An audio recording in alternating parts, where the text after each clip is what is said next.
Welcome back to this men's colognes channel. Today we've got fragrances, colognes that you regretted buying. I got an overwhelming amount of comments, over 450 comments from you guys telling me exactly what colognes you bought, and you were like, oh no, this is trash. Some of you literally binned them, some of you really regretted it, and I'm going to tell you which ones were voted hated most and really something that you shouldn't blind buy because so many people in the comments regretted them. And I'm going to just summarize what are some of the reasons, main reasons that people disliked their purchases. Number one fragrance that was commented most often was actually Bentley for Men Intense. I'm just floored, absolutely just like, wow. But obviously people don't like this fragrance. Let me just smell it, okay? Let me just try to like put myself in there. So like this to me is a winner. I adore this scent, and I know many of you actually do as well, but for some reason this is not everybody's speed. Maybe because it does smell a bit more niche. It's not like your Dior Sauvage. It's a fragrance for those of you that really enjoy boozy, rum, really intense scents with a bit of patchouli. This is a scent that maybe if I was at the beginning of my journey, I wouldn't have liked because it's a more elevated scent. And I think also if you hate it now, revisit it in like a few years, because often what happens is actually our noses change like every, I think, 7 years or something. So your taste might change, or the more fragrances you smell, it also might change. But I love this scent. But I love it too. Obviously, it's not a blind buy. The performance is there. Let me know if you, like any of you, have blind bought it and absolutely loved it as well in the comments of this video. Next cologne that people actually really disliked and blind bought, a lot of you, is Maxaroma Instant Crash. It's crazy, but I do get why, because with this scent, it's a bit Baccarat Rouge-y, but on some people, I have noticed that it smells kind of like BO-y.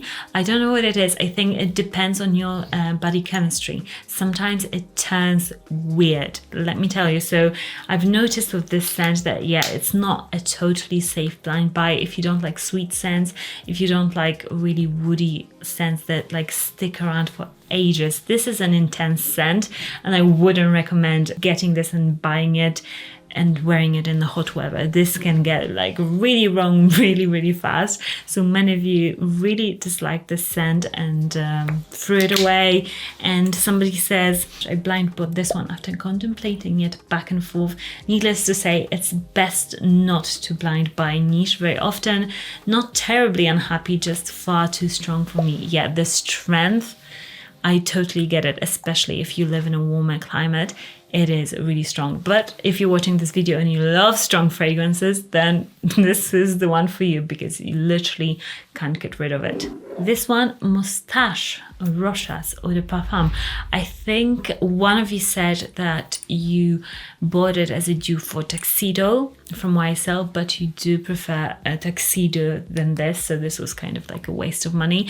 And I get a sort of a pattern here, actually. A lot of you dislike maybe more sweeter, boozier, denser scents. Maybe they're not as easy to wear, not as safe blind buys, not as like generally liked, because noticing from the comments there aren't many like freshies that you guys regretted buying, whereas there's a lot of those denser ones that you regretted. I still like this one. I'm going to stick to my guns, and let me know if any of you support me, but I think this is a great blind buy worthy fragrance, but maybe not for everybody. If you know your taste, if you know that you like this sort of a denser scent, then yes. If you don't, then maybe don't risk it and just try to warm up to those denser, vanilla-y, boozier scents. Next scent that was destroyed by a lot of you is Prada Luna Rosa Black.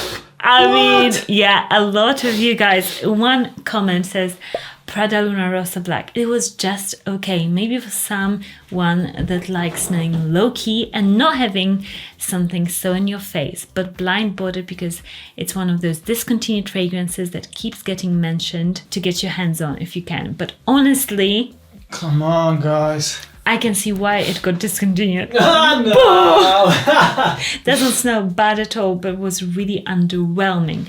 And one other comment was... I'm going to interrupt you. If you were expecting a niche sort of a fragrance from this, then you might be disappointed. But in general, this is a good everyday kind of a fragrance. So. I guess this person really wanted like a super strong scent. But let me tell you, like, yeah, it's okay for you guys to want a super strong scent. And many guys are like, I want a strong scent. But we hear it from women all the time that they are not like always into very strong fragrances, because let me tell you, we women smell more. Like, there is something about our noses. We are able to pick up scents better and just stronger. So if you smell crazy like this guy that I saw, like spraying like 50 sprays in a department store of a fragrance, then you're just off-putting because you literally can't breathe. It's nice, especially for a date situation or like a one-on-one. If you're getting close to somebody, if you're sitting side to side, you don't want to kill them with your scent, you know. It's fine if you're going out. It's like knowing the time and the place. But yeah, if you like strong fragrances for yourself, go and wear it. But if you want to impress like women, then something like this is your secret weapon.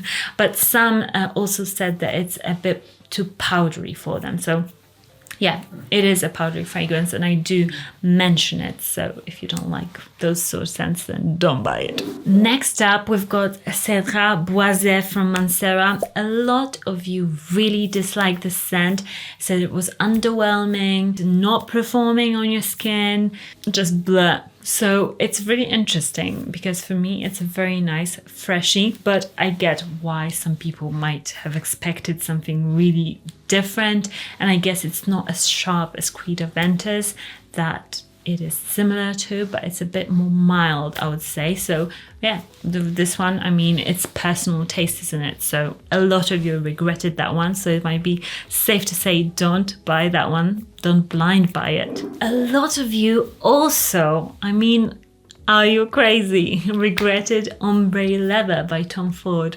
I mean, I get it, kind of, because it's a leather scent. It's straight up. It's not Dior Sauvage, not. I think there was only like one comment saying that they disliked Dior Sauvage, but overall I would say Dior Sauvage is like your baseline for everybody likes this scent. Even if they're like over it, they still will like it. It's a pleasant scent. But this one is like clever. It can be considered a bit more niche. I think it's super masculine and great, but obviously some of you regretted it. Another scent is Le Male. Le Male, and I would agree with that. I wouldn't necessarily buy it if I wasn't doing this for you and comparing it. I think it just is a bit underwhelming, a bit old smelling. It's still like a classic, but it's one of those scents that I would say just go for Le Male Le Parfum. That one is so much more sexy. This is not a sexy scent anymore. Maybe it was when it first came out. It's just, it doesn't have that oomph, you know, compared to a lot of the new releases. It just doesn't. And one of them, ooh la la, is F Black Ferragamo. And you said that you got it on Jeremy's recommendations. And you were like, oh my gosh, I can't believe I did it. And this, guys, is the only scent ever that I just really regretted. No, second, but this scent I just did not like. I was like torn at the beginning, but no, I just got rid of it. I just can't do a Ferragamo. I'm like off. It's a very off-putting scent in my opinion. A lot of you regretted cheap fragrances, so the ones from Armaf or Lattafa. A lot of you said Club de Nuit. Club de Nuit Sillage or different Club de Nuit flankers, and loads of like Lattafa Assad and different ones. One of you said in particular, all Lattafa fragrances, Rocha's Mustache, Mont Blanc Legend, Halloween Man, and Manshot, mostly cheap fragrances. I guess my nose is too sensitive for the artificial stuff, and I think that's one thing to know yourself. If you're into niche fragrances, if your nose is a bit sensitive to like artificial scent, then don't go for the cheap ones, because they try to copy the expensive fragrance oils for a really cheap budget, and sometimes it can be off-putting. To me, Club de Nuit Intense is tolerable because I like that harshness, but for some people it might be really off-putting. But a lot of you said that you regret buying the cheapies, the copies, because you would rather get either the original or you really smell the artificialness of it. Amers Homme Extrait. I mean, I'm crazy. I think you have to go and check your nose now. Just kidding. If you dislike this fragrance, you can unsubscribe from this channel right now. It's one of those. This is my signature fragrance. No. Absolutely adore Come this on. one. Oh. No, this one, no. I can't agree with this. But this person says, I'm not a fan of Iris, and I realized it, so at least, like, you know, that is the reason. I love Iris. Yeah. If you love Iris, then you'll love this one. But it's not even that irisy. It's not that irisy. Yeah. No, not compared to Givenchy Men Privé, which some of you also regretted. There were, I think, 2 comments that said they really regretted it, because I think that one is also a bit niche smelling. And we get a pattern. A lot of boozy, denser, richer scents people really maybe don't like as much, because either they just don't like those sort of scents because they're not as easy to wear. So by summary, definitely don't buy Bentley for Men Intense. Don't blind buy it, because this was like, it was a winner in this quest of like, do not buy this because people didn't like it. So don't buy it, although I love it. But yeah, if you don't like this sort of scent, don't buy it. Another lesson was that a lot of people said that they bought a scent that they really like Matière Première Encens Suave, but they just didn't think about their lifestyle. So somebody like in a warm climate bought Encens Suave and they love it, but they can't wear it because it's hot where they live all the time. So it's too cloying. Yeah, I can imagine I would never wear Encens Suave like when it's really, really hot. Another major takeaway is that people sometimes bought the clones where they really wanted the real thing, and they felt like it was just downgrading and it was too synthetic for them. So if you're that person, if you think you might be that person, don't buy the cheap clones, don't buy the synthetic ones, just wait to buy the real deal. Another thing is that people bought fragrances when they weren't ready for them. So for example, buying niche sort of a scent, but their noses weren't ready for it, and that's not my language, that's their language. So I think people sometimes just try to be like, oh, I'm into fragrance, I want to like wear this really elevated scent, but it takes time. I think it just like with everything, it takes time. Your nose develops and likes different things. Even like Mate, he used to like different scents at the beginning, and now he really enjoys different, like really different scents. You know, there's like juxtaposition of different scents he likes, but at the beginning I think just go for something safe and really nice, and yeah, you'll be just set with that scent, like Dior Sauvage or Bleu de Chanel or de Parfum. Thank you so much for leaving all of your comments. So let me know what was your number 1 successful purchase that you absolutely love in the comments, so we can also have some positive vibes from this video. And I'll link some of my favorite discounters so you can get all the best deals on your colognes purchases, and I'll see you in the next one. Bye.